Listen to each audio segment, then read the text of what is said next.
Hello दोस्तों, मैं हूं इकबाल खुर्शीद। आजकल हर कोई बात कर रहा है प्रभास की फिल्म आदि पुरुष के बारे में, और हम भी उसी को डिस्कस करेंगे, उसका बिजनेस डिस्कस करेंगे। मेरे ख्याल में अगर ये फिल्म ब्लॉकबस्टर नहीं भी होती तब भी सुपर हिट जरूर होगी। क्यों? उसके दो रीजंस हैं। पहला रीजन ये है कि प्रभास एक पैन इंडिया स्टार है, उसकी प्रेजेंस तमाम सर्किट्स में है, स्पेशली हिंदी और तेलुगु सर्किट में उसकी शानदार फैन फॉलोइंग है।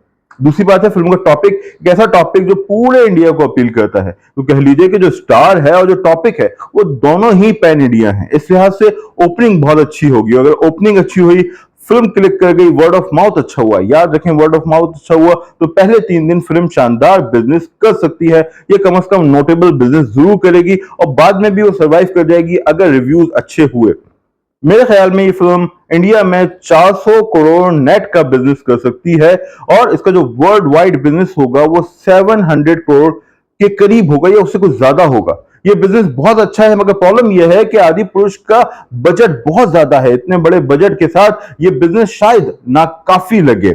मगर याद रखिए कि कोविड के बाद बहुत कम फिल्म्स इस लेवल तक पहुंच सकी हैं, और सिर्फ पठान ने ही इस संगे मील को अबूर किया है। इस लिहाज से बहुत अच्छा बिजनेस होगा अगर 400 करोड़ नेट करती है आदि पुरुष इंडिया में, और 700 करोड़ वर्ल्ड वाइड।